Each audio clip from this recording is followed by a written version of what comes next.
Bueno, hola, buen día, ¿cómo están? Otra vez una edición del Pulso Argentino, periodismo y cultura, ¿no?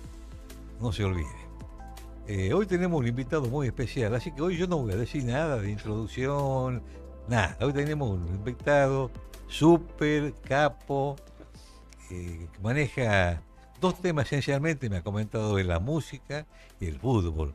Pero hoy día vamos a hablar de música. Y dentro de la música vamos a hablar de algo que no puede escapar de, digamos, de un diálogo de melómano, por decir así, ¿no? Está con nosotros Juan Carlos Corral,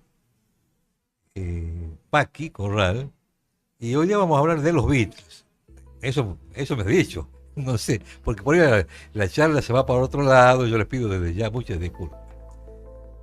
Paqui, Juan Carlos, ¿cómo estás? Buen ¿Qué día. tal? Buen día, ¿cómo estás vos? Bien, bien. Bueno, todo un placer estar acá invitado y sería Beatles y algo más, si se Sí, presenta, ¿no? exactamente, es lo que vaya saliendo, digamos. Sí, sí. Te quería preguntar un poco para entrar, digamos, cómo entran los Beatles en tu vida? ¿Me ¿Puedes contar cómo se Sí, inician los bueno, Beatles? todo, todo inicio tiene su particularidad. Imagínate la aparición de esa música en nuestro país, concretamente en nuestro terruño, en Tucumán. Tardó un poco más en llegar de Inglaterra a Estados Unidos. Y el único medio de difusión que teníamos más o menos fuerte para escuchar ese tipo de música era la radio.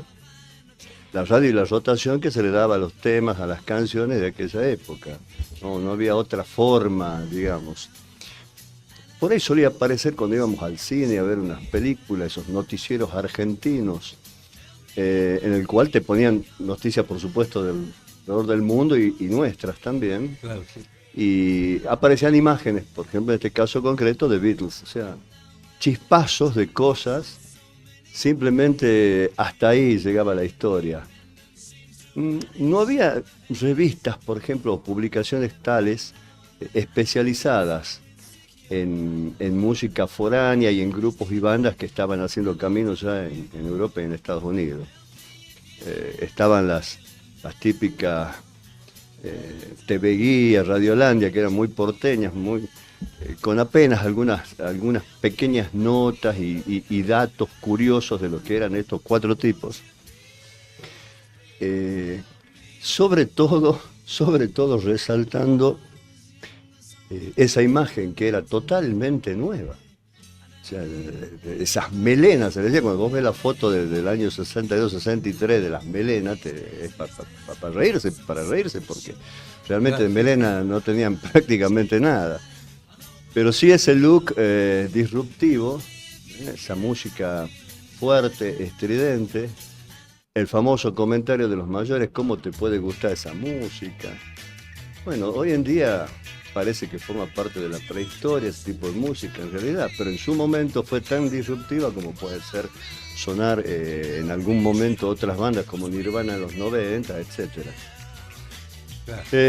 Éramos muy chicos, yo tendría entre 8 o 9 años cuando un tío mío, en realidad no era tío, en esa época a las familias en las cuales tu familia tenía mucha relación, mucha amistad, a los mayores les solíamos decir tío o tía, cuando en realidad no eran ni tío ni tía. Estamos hablando del año 65 aproximadamente, ¿no es cierto? Poco Un antes. poquito antes. Estoy Bien. hablando del año 60, yo concretamente te voy a hablar del año 64, de cómo entré a escuchar algo. Sí había amigos visto, te digo, algunas imágenes en el cine de esos noticieros argentinos y algunas cositas por ahí sueltas, pero nunca había escuchado algo. Y bueno, este señor, o al menos nos parecía grande a mí, mi hermano, le acercó un simple a mi papá, que decía de los Beatles, escucha esto, que es lo nuevo que hay de aquí y de allá. Era un simple del sello Odeon Pop, me acuerdo, sello que tenía una etiqueta negra con el símbolo del Odeón amarillo. Se llamaba Quiero tener tu mano, la canción del lado A. Quiero tener tu mano, Lennon McCartney. I Want to Hold Your Hand, en inglés, ¿no? Y del otro lado estaba este muchacho, This Boy. Bueno, lo ponemos. Mi viejo se había hecho hacer en esa época se llamaba combinado, porque tenías la bandeja donde colocar los discos, poner los discos y escucharlos, y también la radio. No había más nada, era toda la prestación, digamos, que te daba el equipamiento ese. Y bueno, fue ponerlo 1, 2, 3, 5, 20 veces. ¿Qué sé yo? Y quedó el simple. Yo le pedí a este muchacho, a este hombre, digamos, si me lo podía dejar para que lo escuchemos durante la semana. Y quedó en casa. Muy buena onda. El hombre me lo dejó pin y empezamos a escuchar. Y vos me dijiste a mí que en los momentos que cuando vos tenés una inquietud en todo tema música, vos profundizás, llegaste al hueso, digamos. Claro. A ver. Y ahí empezaste. Llegar al hueso de los Beatles, digamos. Bueno, a ver, en esa época era muy chico. Yo cuando me escuché esas dos canciones, tenía 9 años.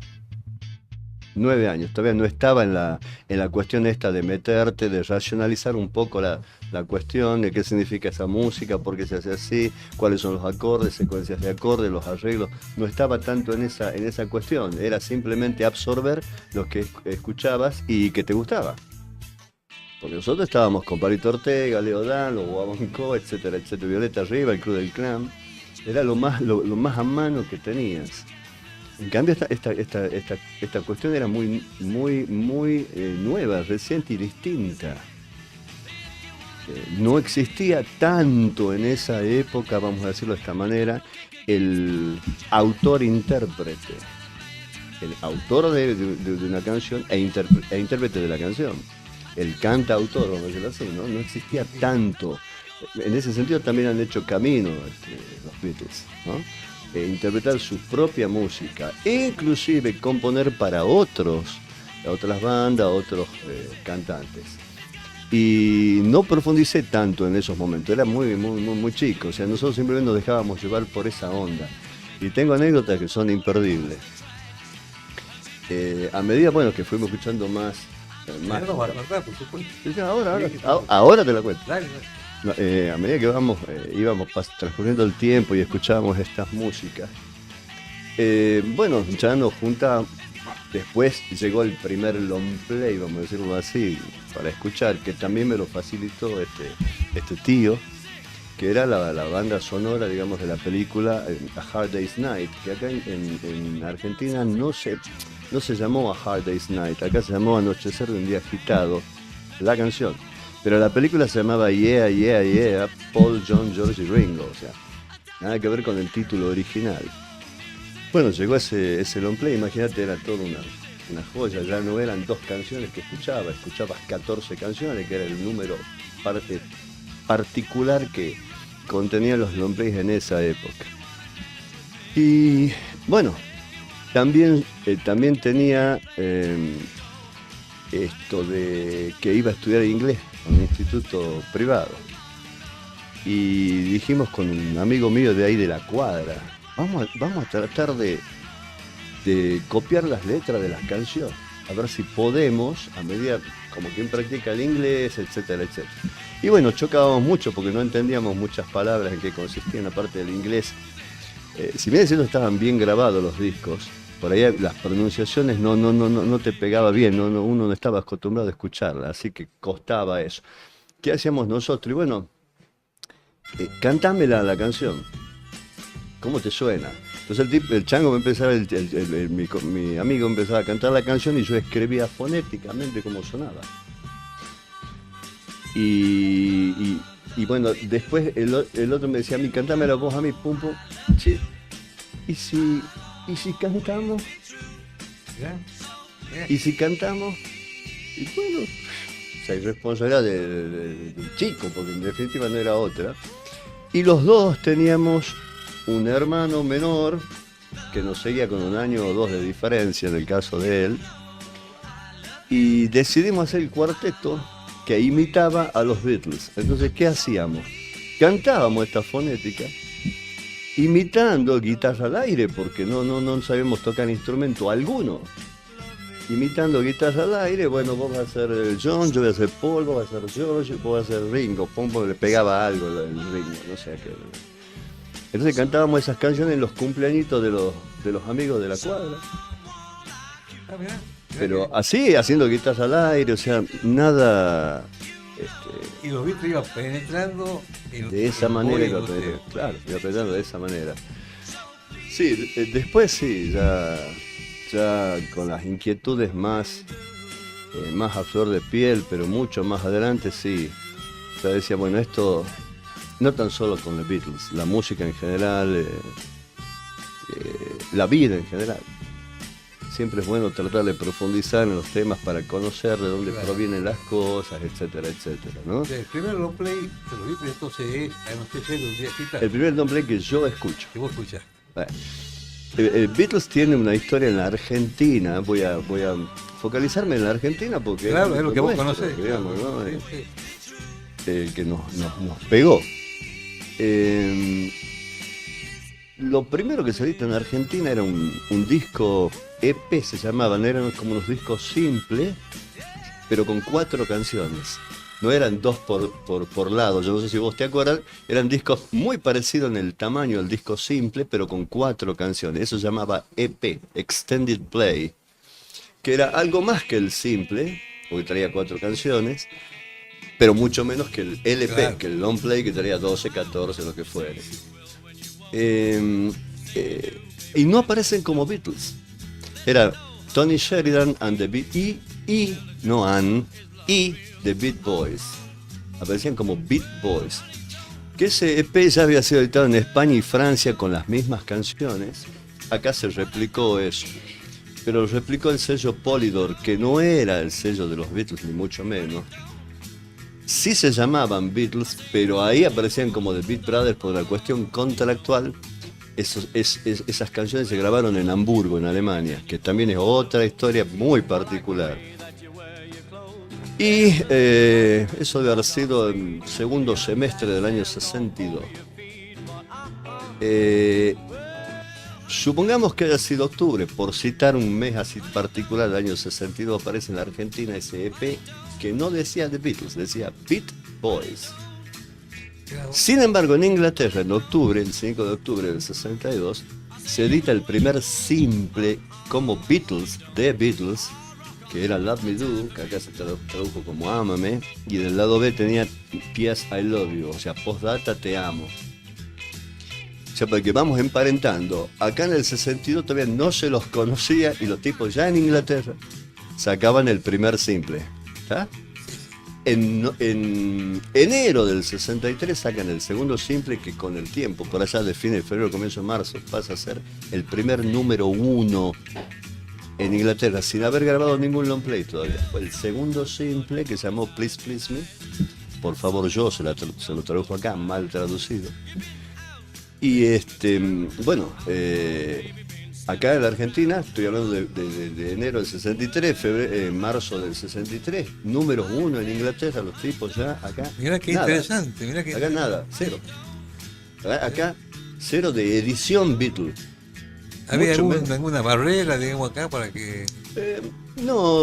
A ver, en Inglaterra la trascendencia comenzó a ser muy fuerte a partir de marzo-abril del 63, Inglaterra. Pero bueno, tuvieron que ganar ese mercado, vamos a decirlo de esta forma, todos los días teniendo actuaciones a full, prácticamente sin descanso. Entonces, ese boom salió fuerte, pero era muy local, era solamente en la isla. Claro, no había una fuerza. Acordate que no había muchas cuestiones de marketing. No se había exportado, digamos. Muchas cuestiones de marketing. Había que, digamos, digerir un poco esa música también, porque era una cuestión nueva, no era tan... la cosa es que en agosto del 63, el sello Odeon Pops, que era subsidiario de EMI, el sello mayor manejaba las cosas de Beatles, recibe el primer material Beatles. Estoy hablando de agosto del 63, se edita el primer material Beatles. Este es tremendo. Ese primer simple, en la cara A tenía una canción que se llamaba Para ti, y en la cara B otra que se llamaba Gracias Nena. Gracias Nena. Traducido yo te lo pongo traducido al castellano, porque así se lo llamaba en Argentina las canciones. O sea, no te decían From Me to You y en el lado B Thank You Girl. No, Para ti y Gracias Nena. Autores McCartney y Lennon. No estaba la famosa Lennon-McCartney. Ah, McCartney-Lennon, mira ese detalle. Y el que te voy a decir es tremendo. Era muy usual en la Argentina y también en los países latinoamericanos en línea general, adoptar un nombre para presentar un grupo, un solista. Por ejemplo, Little Richard, que era un famoso rockero estadounidense, negro, cantaba una barbaridad. Aquí cuando le editaban el disco de Little Richard, figuraba en la etiqueta como Ricardito, no figuraba como Little Richard.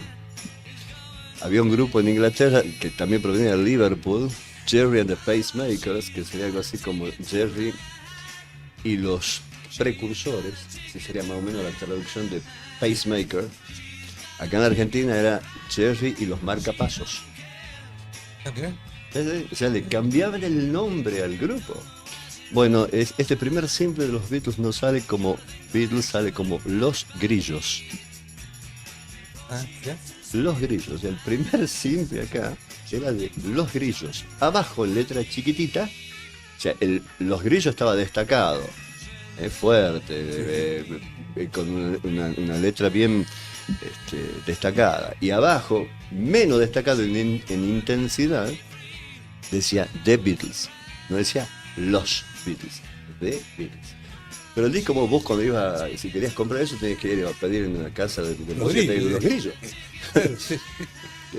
¿Por qué se le ocurrió Los Grillos a los tipos de Odeon Pop acá? Es todo un misterio, pero puede haber algún tipo de asociación, porque Beatles con doble E,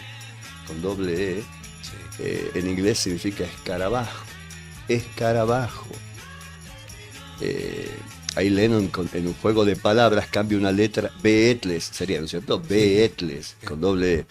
Ahí Lennon le hace un cambio de letras, simplemente saca una E y le pone una A, porque provenía de la música beat.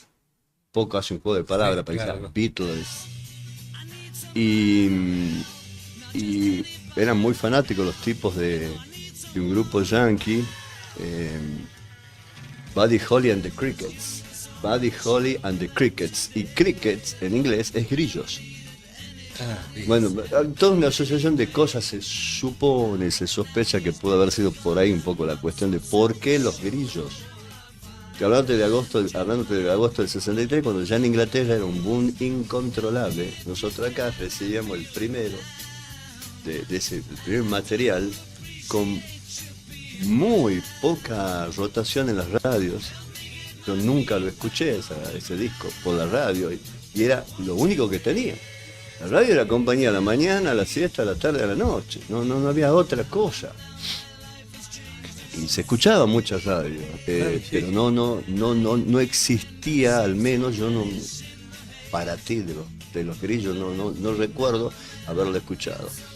Es en agosto del 63. En noviembre del 63 se edita el segundo, que es Ámame y Postdata Yo Te Amo.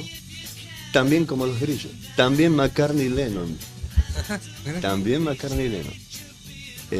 Noviembre del 63. Ese tuvo mejor rotación porque pegó un poco más.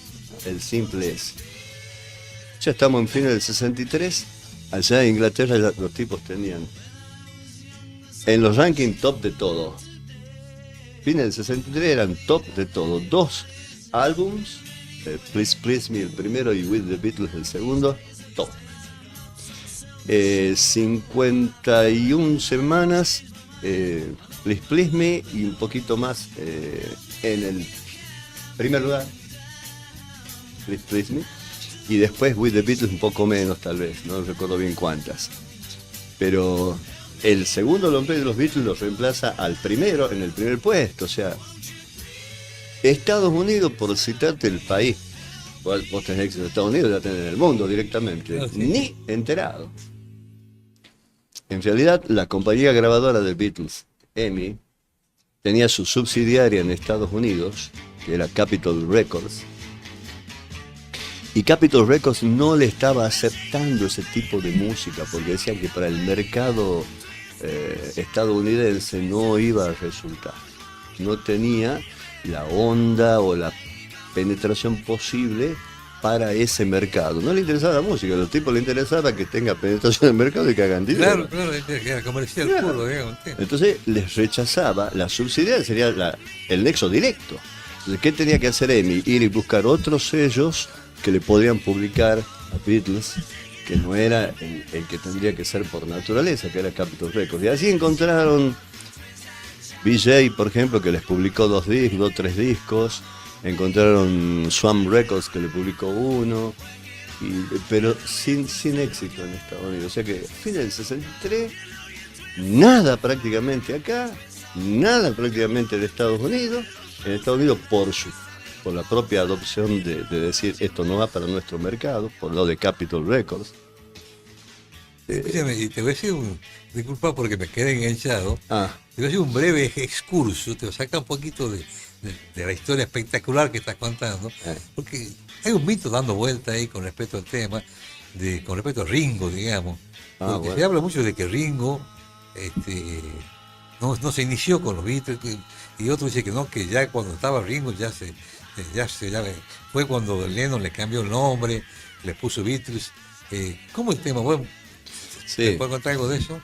Y después seguimos, por supuesto, con Sí, no. Sí, Ringo Starr era baterista de otra banda. Sí. Se llamaba Rory Storm and the Hurricanes, la banda en la que Ringo tocaba la batería. Él no era el baterista de los Beatles. Los Beatles como tales, con ese nombre, Beatles, con ese nombre, debutan en el 60 en Hamburgo. con Ringo. Ah, no, está bien. Sin Ringo, con el nombre, pero sin Ringo. Ringo estaba con Rory Storm and the Hurricanes Ah, bien. en el 60, 1960, 6-0. Sí. Y eran 5, The Beatles eran 5. Bueno, el famoso trío base de McCartney, Lennon y George Harrison. Se le agregaban baterista Pete Best, y un bajista que tocaba muy poco, realmente no tenía muchos conocimientos de bajo, pero tipo se animaba y se le metían. Stuart Sutcliffe, que había sido compañero del colegio de Lennon, y Lennon le encantaba el arte de Stuart Sutcliffe. Stuart Sutcliffe era de origen escocés y pintaba muy bien a juzgar por lo que comentaban los mismos Beatles. Entonces el tipo dice, bueno, vos también vas a venir para formar parte del grupo. Así debutaron como The Beatles. No estaba Ringo Starr, estaba Pete Best en la batería. Sí hubo en algunas actuaciones, suponte vos que Pete Best haya estado resfriado por darte, o con algo de gripe, o lo que fuera, eso. Muy puntualmente le preguntaban a algún baterista, che, ¿podés venir, tocamos? Y en ese caso, en alguna que otra ocasión, sí se dio con Ringo, pero no necesariamente siempre Ringo, no necesariamente. Cuando consiguen el primer contrato de grabación, también hay toda una historia al respecto, realmente es atrapante, pero bueno. Consiguen el primer contrato de grabación, van a Londres en septiembre, comienzo de septiembre del 62. Graban 4 de septiembre.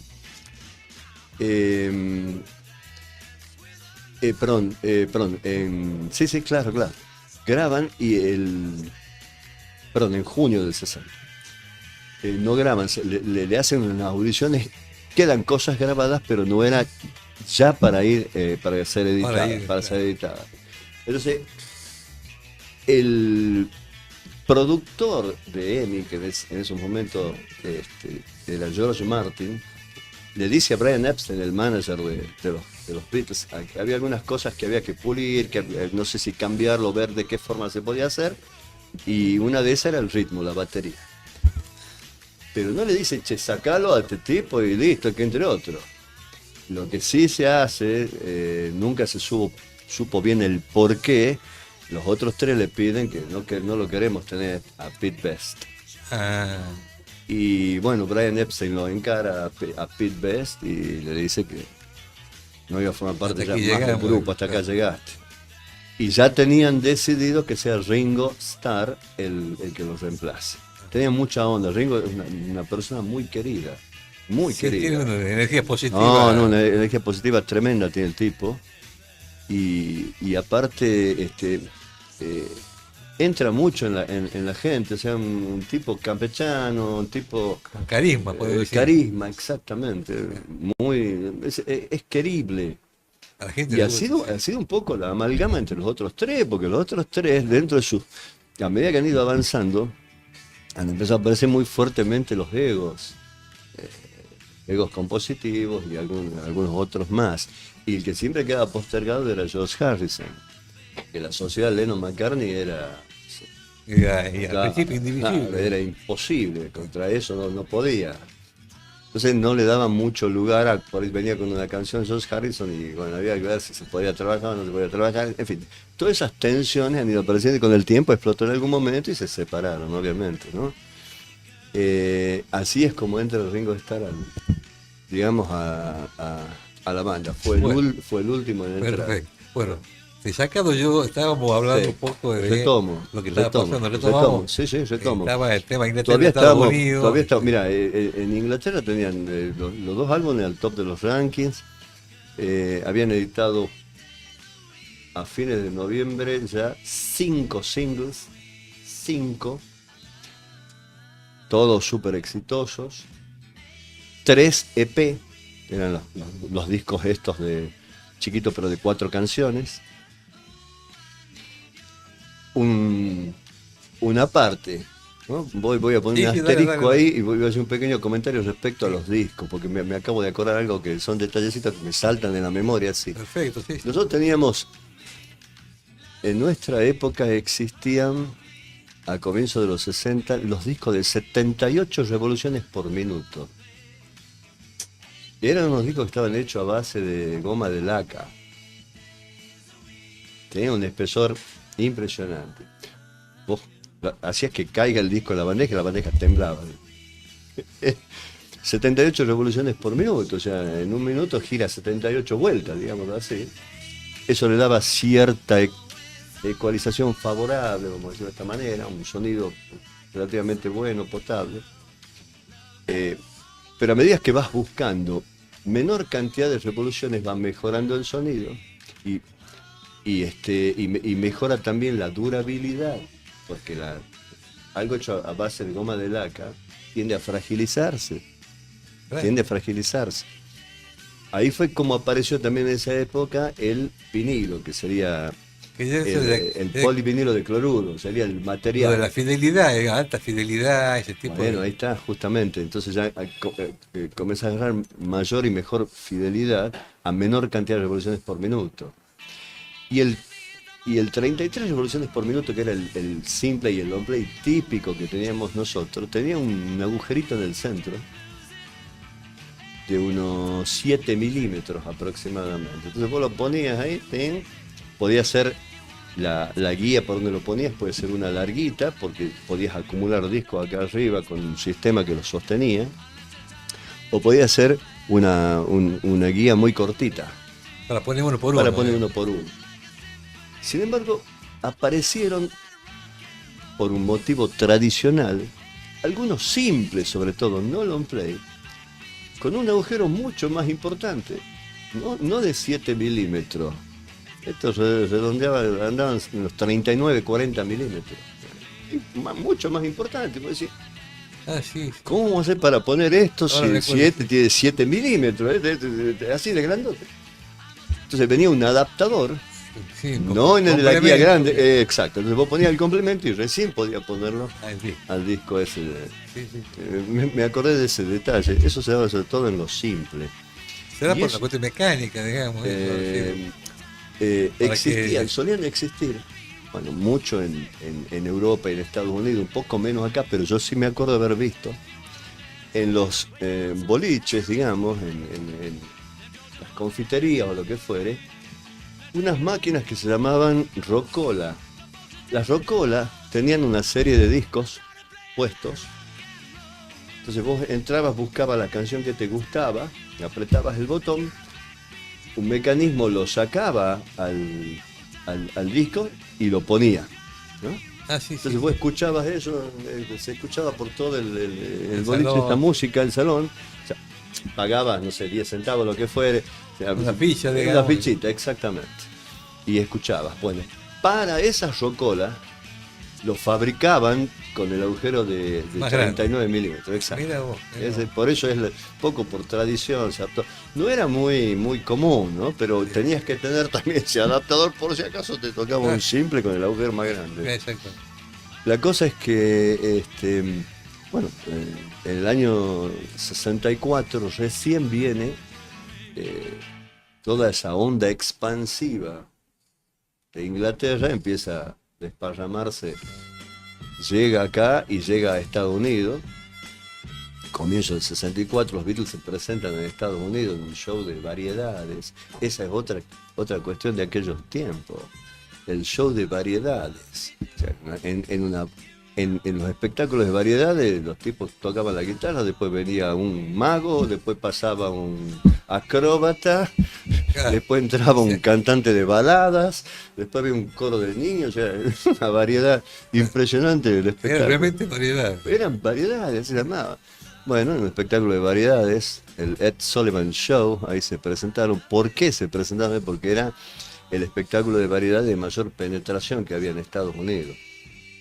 El día que se presentan, que fue el 9 de febrero del 64, Fue en New York, digamos. en New York, en el estudio 54 ahí en New York, de la radio, donde estaban. Y bueno, la audiencia que tuvo esa primera emisión, porque tuvieron 3 actuaciones en el programa, fue más o menos unos 73 millones de espectadores. Se dice que en los 10 minutos de cantar los Beatles no hubo robos, no hubo asaltos, no hubo, ¿no? Toda una cuestión. Bueno, en ese mismo momento, estoy hablando del 9 de febrero, el 7 de febrero se edita acá en la Argentina un montón de material Beatles. 2 álbums, 3 discos simples, 2 discos EP de una sola vez. Todos juntos. Uno de esos simples que se editó era Quiero tener tu mano, y este muchacho que fue el que yo escuché por primera vez. Entonces, en febrero del 64 se edita, lo debo haber escuchado en abril, mayo del 64. Me acuerdo que estaba empezando a hacer ya un poco de frío, una cosa así. Mayo tiene esa particularidad. Ese es el origen, el momento, para ubicarte de cuando escuché ese primer disco. Cuando recién vino una oleada. Ese que te prestó tu amigo, que lo tuviste una semana. Sí. Cuando vino esa oleada de material Beatles. Me acuerdo, mi mamá trabajaba en un negocio por acá cerca, en la Galería Mendoza, Galería Muñeca. Al frente estaba Interludio. Interludio vendían discos y también vendían algo de instrumentos musicales. Sí. Algo de instrumentos musicales. El que mayor fuerza tenía en ese sentido era Breyer Hermanos. De eso también me acuerdo, estaba en la Muñeca Primera Cuadra. Bueno, esa fue un poco la aparición, fue un poco el entrar en esta cuestión. Fue también un poco como Argentina fue conociendo. En ese mismo 64, en octubre, ya se estrena aquí en la Argentina, en octubre del 64 se estrena la película Yeah, Paul, John, George, Ringo, que fue la primera película en blanco y negro. Fuimos todos a verla. Sí, primero se estrenaba en los cines del centro, después iba a los cines de los barrios. En los barrios se vivía mucho esta cosa de ir al cine, de ir a un club, básquet, lo que fuere, ¿no? Los carnavales, etcétera, etcétera. Tenía mucho arraigo en la familia eso, ¿no? En compartir cosas en los barrios. Y una de esas cosas eran los cines. Nosotros, el día que fuimos a ver la primera película de los Beatles, ya no existe como tal el Cine Océano en la avenida Juan B. Justo al 1000. Nos quedamos de la matiné de las 2 de la tarde hasta las 9 de la noche, continuo viendo y viendo. Continuado, sí. Tenía que sacar de los asientos. Y éramos criaturas. Yo en octubre del 64 cumplí los 10 años. O sea que toda una cosa fresca. Todavía no estamos en esto de analizar la música, de los sonidos, de por qué esto, por qué aquello, que es mucho más lindo cuando empezás a investigar y a conocer más cosas, ¿no? Esto realmente de que en el 63 Inglaterra ya era incontenible y Estados Unidos, Argentina, Japón, Europa en general, ni enterado. Era una cosa increíble. La primera película de los Beatles, A Hard Day's Night en Inglaterra, se comienza a filmar el 1 de marzo del 64, hasta fines de abril más o menos. El contrato por la película, en realidad los tipos, quienes financian la película es la United Artists, que era yankee, no era una compañía inglesa. En realidad lo que a los tipos les interesa era la publicación del soundtrack, o sea, de la música de la película. Que se venda el álbum de la música de la película y no la película. Claro. Al tipo le interesaba la promoción el mercado del álbum, claro, y de los singles que se salieran de allí, más que la película. Y ni le interesaba era la para que vea manera la de película. promocionar, digamos, los álbumes. Porque los tipos decían, muy probablemente para el siguiente verano, llamémosle cerca del 65 ya, estos tipos no existan. O sea, el sentido, la mirada del éxito, los tipos las visoraban de otra manera. No se imaginaban el impacto que iba a tener después a nivel mundial. Porque realmente ha sido así. La primera compañía grabadora de los Beatles, donde los Beatles graban una prueba, Decca Records en Inglaterra, después que hacen la prueba, al mes y medio, lo hablan al manager de los Beatles y le dicen, señor, no va. Los grupos de solo guitarra no van a tener éxito. ¿Mirá vos? Estamos hablando del comienzo del 62. Esto y decirle, Se esto acabó no la va para carrera. nosotros, no va porque con esto no vamos a ningún lado, era lo mismo. Claro. Era más o menos lo mismo. O sea, mirá la visión. Busquen otro camino, muchachos. Porque... Sí, mirá la visión que tenía esta gente, los capos de Decca Records. Bueno, uno se fue por un lado, el mismo Estados Unidos, diciendo, no, esto no entra en nuestro mercado. Sin embargo, a fines del 63, comienzo del 64, cuando van al Ed Sullivan Show, ya tenían el number one en el Hot Billboard 100, o sea, eran top con I Want to Hold Your Hand, quiero tener tu mano. Con esa canción eran top ya en Estados Unidos. ¿Y quién se hubiese imaginado? El mismo mercado, el mismo Capitol Records que los había Desechado, digamos. desechado, rechazado, lo adoptan. Y tienen éxito. Bueno, ya ni hablemos directamente de esto, pero cómo se van gestando las cosas, los caminos, ¿eh? Cómo se van abriendo. Muchas veces hay por ahí algunas cosas un tanto fortuitas tal vez, pero en otras aparece algo que hace el clic y bueno, la cosa revienta. Hay resistencias que se vencen Después inexplicablemente. claro, digamos. después de eso, una vez instalado, che, ¿y hasta cuándo dura esto? Porque eso era, al momento de hacerse la película, ese era el sentimiento. Hagámosla ya, porque el verano siguiente esta gente capaz que ya ni existe. Claro. Ese era el sentido del éxito para ellos. Elvis Presley venía en caída, que había sido Elvis Presley, en Estados Unidos había sido Lo lo máximo, máximo. Y a esa altura se dedicaba a hacer películas de, no sé, segunda categoría. Inglaterra, hasta antes de los Beatles, en su historia musical, desde que se empezaron a confeccionar los rankings en Estados Unidos, en el año 55 se empezaron a confeccionar el 100 Hot Billboard. Inglaterra había tenido solamente 3 números 1. 3 discos que fueron número 1. Simples, no long play.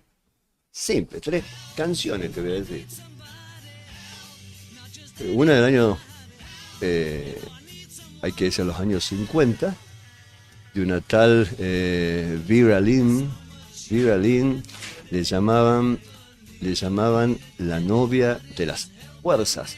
porque era la que cantaba en la radio canciones dedicadas a las Fuerzas Armadas inglesas que estaban en frente de batalla en la Segunda Guerra Mundial.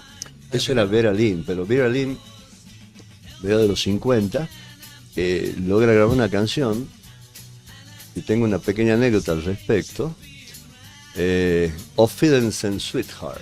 Auf Wiedersehen es adiós, en alemán. Ese Auf Wiedersehen, Sweetheart lo inspiró un poco a Demis Rousseau en los años 70, años 74, si mal no recuerdo, con la canción que se llamaba Goodbye, My Love, Goodbye. Ah, mira vos. No es la misma melodía, no, pero la idea, la musicalización es parecida. Entonces lo inspiró a esa canción, la de Vera Lynn. Esa fue el primer número 1 inglés en un ranking estadounidense.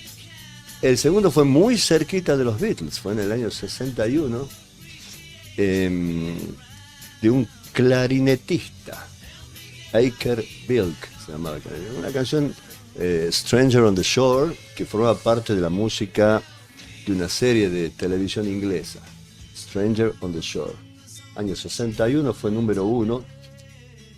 Aker Bilk le pega muy bien, fue número 1 en Estados Unidos, perdón, y número 2 en Inglaterra, o sea, fue una canción de mucho éxito.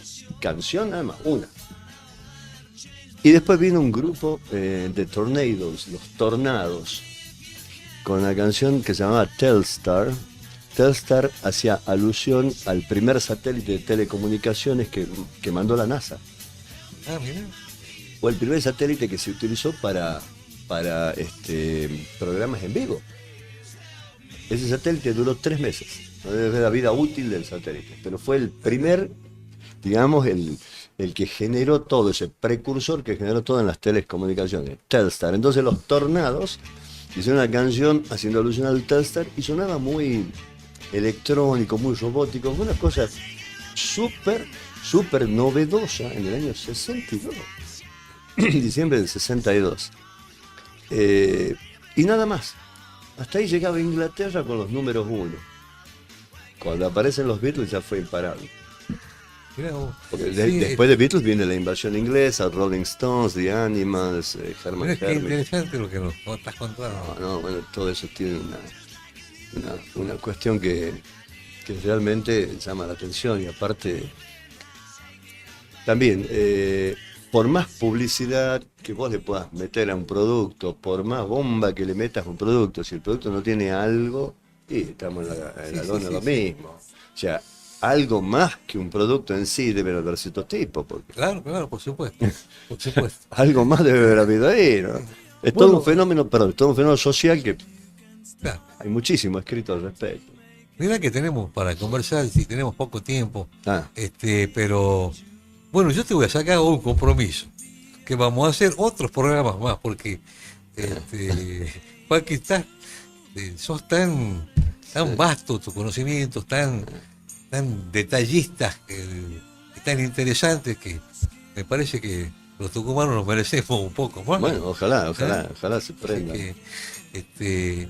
Bueno, que lamentablemente que tenemos que cortar. Esto ha sido el Pulso Argentino, periodismo y cultura, y vamos a tener otros encuentros más con Juan Carlos Paqui Corral, que ustedes habrán podido apreciar el calibre de esta persona, una profundidad, unos conocimientos que no podemos dejar de plasmar en este documento, digamos, televisivo o streaming, que quede para la posteridad, ¿no? Por supuesto. Bueno, buenos días, que estén todos bien, y gracias por participar de sus lugares, ¿eh?